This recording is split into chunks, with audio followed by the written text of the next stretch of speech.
جی مفتی صاحب، سوال حکمت عملی کے اوپر جو سوال تھا کہ کیا جو سیاسی قیادت کی جو حکمت عملی ہوتی ہے یا ان کی رہنمائی ہوتی ہے، کیا وہ شریعت کا پارٹ ہوتی ہے؟ نہیں ہوتی؟ جیسے مثال کے طور پہ حضرت سید احمد شہید رحمۃ اللہ علیہ ہیں، یا پھر اس کے بعد شیخ الہند رحمۃ اللہ علیہ کی جو جتنی بھی جدوجہد جو سیاسی سائڈ کی ہے، وہ شریعت کا پارٹ ہے، یا شریعت کا پارٹ صرف قرآن و سنت اور مسائل ہے؟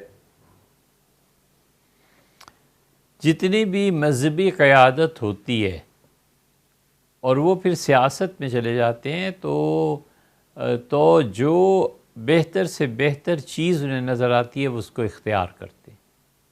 وہ مسلمانوں کے خیر خواہ ہوتے ہیں، وہ امت کے خیر خواہ ہوتے ہیں، وہ اپنے اپنے ممالک میں جس طرح سیاست کو ہونا چاہیے اس کے لیے وہ اپنی بہترین صلاحیتوں کا استعمال کرتے ہیں، اور اس میں ہم یہ کہہ دیں کہ ان سے خطا ہی نہیں ہوگی، یہ غلط بات ہے۔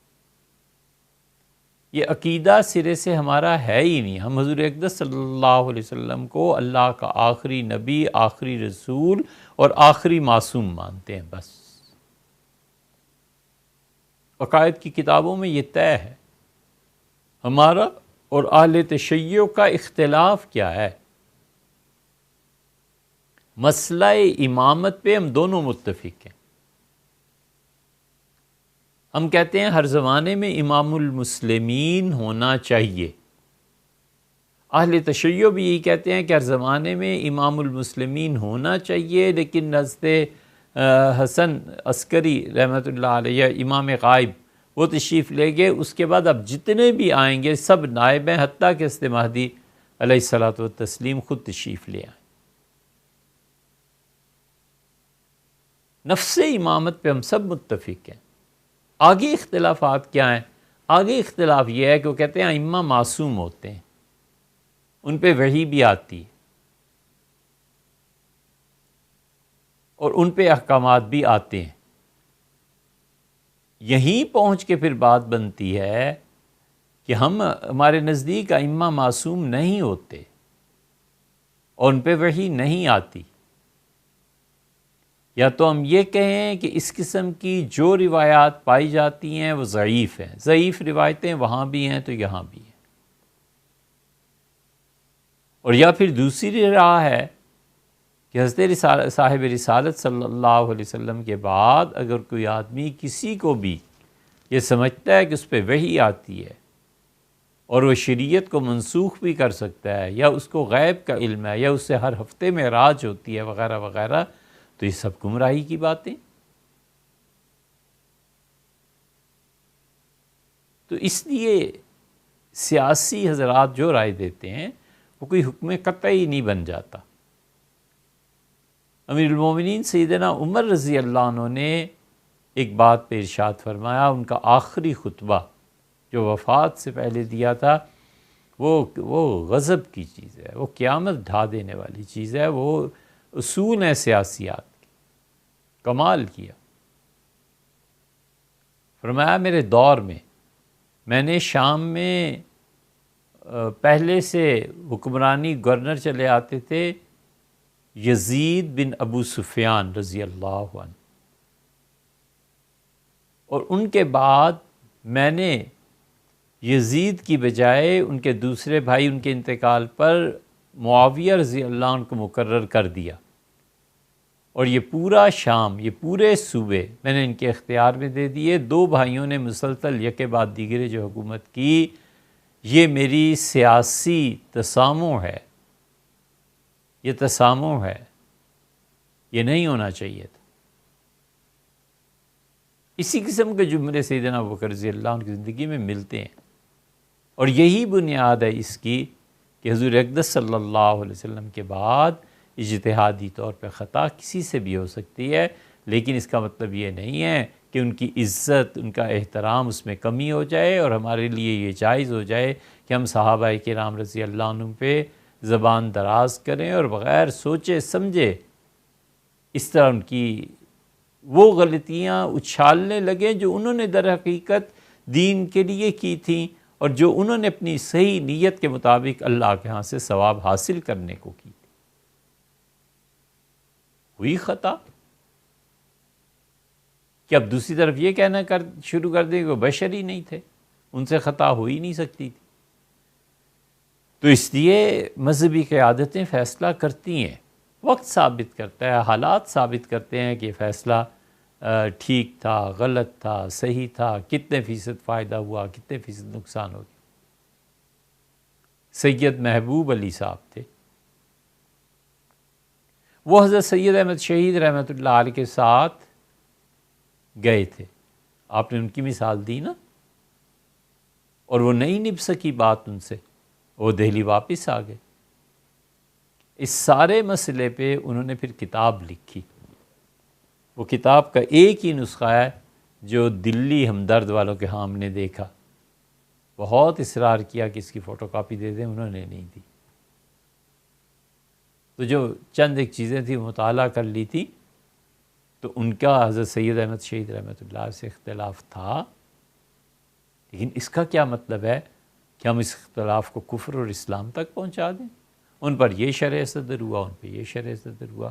کون نہیں جانتا کہ حضرت مدنی رحمۃ اللہ علیہ میں اور مولانا شبیر احمد صاحب عثمانی، حضرت تھانوی نور اللہ مرکزو کے حلقے میں بعض چیزوں میں چیزیں تھیں، لیکن یہ کفر اسلام تھوڑا ہی ہے، وہی ان پہ نہیں ہوتی تو ان پہ بھی نہیں ہوتی۔ اس سے مذہبی قیادت کے جو فیصلے ہوتے ہیں ان سے اختلاف کیا جا سکتا ہے، لیکن ہمیشہ اختلاف کو احترام کے ساتھ جمع کرنا چاہیے۔ اختلاف ہوتا ہے، ہونا چاہیے، رائے مختلف ہے نا، بڑے کے لیے بھی ضروری ہوتا ہے کہ برداشت کرے، کھلا دل رکھے، اپنے چھوٹوں کی سنیں۔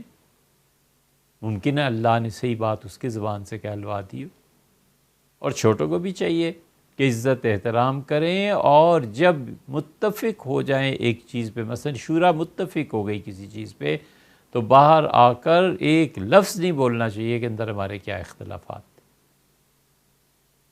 یہ غلطیاں کرتے ہیں بچے، اور نتیجہ یہ کہ لوگ پھر ان کے دل پھٹ جاتے ہیں۔ اس سے کوئی حرج نہیں ہے، یہ اجتہاد کو خود دیکھ لیں آپ، اپنی شرائط سمیت، بنیاد اس کی کہاں سے پھوٹی ہے؟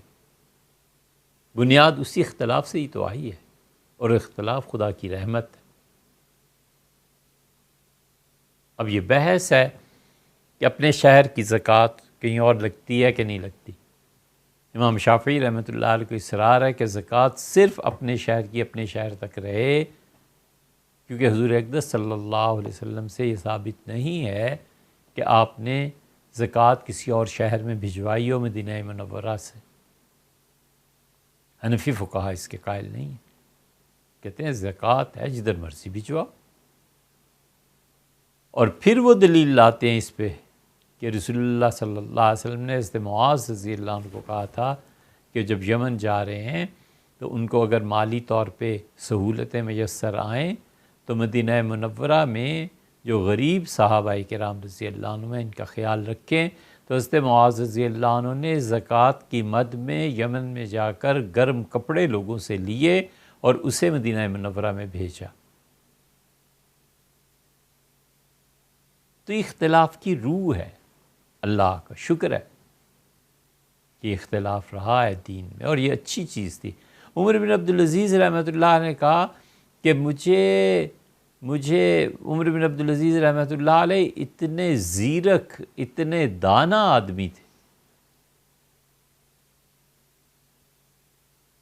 کہ بنو امیہ کی پرانی روش چلی آتی تھی سیدنا علی رضی اللہ عنہ کو برا بھلا کہنے کی، تو ان کی مجلس میں عمر بن عبدالعزیز رحمۃ اللہ علیہ کی، ایک بہت بڑے آدمی تھے، بزرگ تھے، انہوں نے فرمایا کہ کیا اس دور میں بھی سیدنا علی رضی اللہ عنہ کو، جن کی اچھا ہونے کی گواہیاں صحابہ کرام رضی اللہ عنہ دیتے رہے، ایسا ایک جملہ ایگزیکٹلی نہیں ہے ذہن میں، لیکن انہوں نے ایک جملہ فرمایا، عمر بن عبدالعزیز رحمۃ اللہ علیہ سمجھ گئے کہ مجھے متنبہ فرما رہے ہیں۔ اوہ، اپنی ذہانت سے انہوں نے اندازہ کیا اور فرمایا بند کرو امیر المومنین رضی اللہ عنہ کو برا کہنا۔ یہ عمر بن عبدالعزیز رحمۃ اللہ علیہ کہتے تھے کہ خدا کی قسم مجھے سرخ سونے کے پہاڑ مل جائیں، خالص سونے کے، تو مجھے اتنی خوشی نہ ہو جتنی خوشی مجھے اس وقت ہوتی ہے جب مجھے کوئی بتاتا ہے کہ اس معاملے میں ایک صحابی رضی اللہ عنہ کے یہ فتویٰ ہے، ایک کا یہ فتویٰ ہے، تو میں اتنا خوش ہوتا ہوں کہ اس کا مطلب ہے اللہ نے ہمارے لیے آسانی رکھی ہے کہ ایک فتویٰ ہے اور دوسرے فتوے پہ بوقت ضرورت عمل کیا جا سکتا۔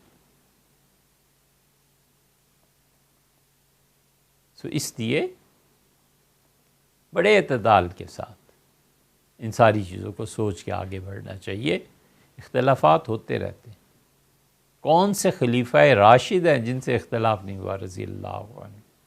برداشت کیا، نافذ کیا، انکار کیا، سب چیزیں۔ تو مذہبی قیادت کبھی کتاب و سنت کی روشنی میں فتویٰ دیتی ہے، اس کی مخالفت نہیں کرنی چاہیے۔ کبھی وہ اپنے زمانے کے حالات کے پیش نظر کوئی بات بیان کرتے ہیں، وہ بھی ہے۔ حتیٰ کہ وہ جو مخالفت پہلی جو ہم نے ذکر کیا کہ کتاب و سنت کی روشنی میں، ان سے بھی حق انہی کا بنتا ہے جو کتاب و سنت کے اس درجے میں پڑھے ہوئے بھی تو ہوں۔ عوام کے اختیار میں ہاتھ میں تھوڑی دے دینا ہے کہ جس پہ چاہیں تنقید شروع کر